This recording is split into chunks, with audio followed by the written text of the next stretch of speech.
Well, today, WIS taking a closer look at the candidates on the ballot in Lexington County. All new at 5, hearing from those candidates who are running for town council in Irmo. There are 2 council seats on the ballot with 6 candidates running, including the 2 incumbents. Our Naomi Popa joins us live after speaking with the candidates today. Naomi, election day right around the corner. Yeah, that's right. And you know, we've been talking to multiple races, candidates in multiple races across Lexington County. One thing I'd like to note for viewers, most of the things we're hearing from these candidates is the acknowledgement of growth. Lexington County, it's inevitable. They're saying growth is evident. They know about that. And each candidate in Irmo expressed interest in finding measures to help facilitate that growth within the town in a way that doesn't disrupt its infrastructure and roads. Now, Benjamin Batiste stressed the importance of expanding the town's finances and community access with things like sidewalks and green spaces.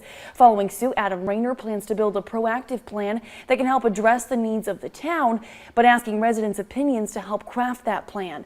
Incumbent Barb Waldman raised the importance of communication and continued use of the town's mixed-use development agreement, and George Frazier expressed interest in working with local law enforcement to create a safe space for families and improve communication. The things I'd like to see the town enhance is some of our offerings in the park, our activities that we have in the park, as well as opportunities to help out our residents. Have to go back down to the communication thing and making sure that the residents are involved.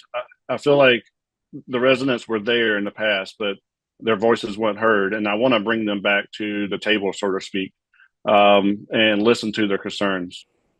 I think that we actually lack that here in the town of Irmo, getting the citizens' input on day-to-day life and events that happen throughout the town of Irmo. The thing I would like to implement is, while I really appreciate what Irmo's been doing recently with trying to grow green spaces within the town, I would also like to keep an eye on accessibility to these green spaces and looking at better sidewalk development through the town.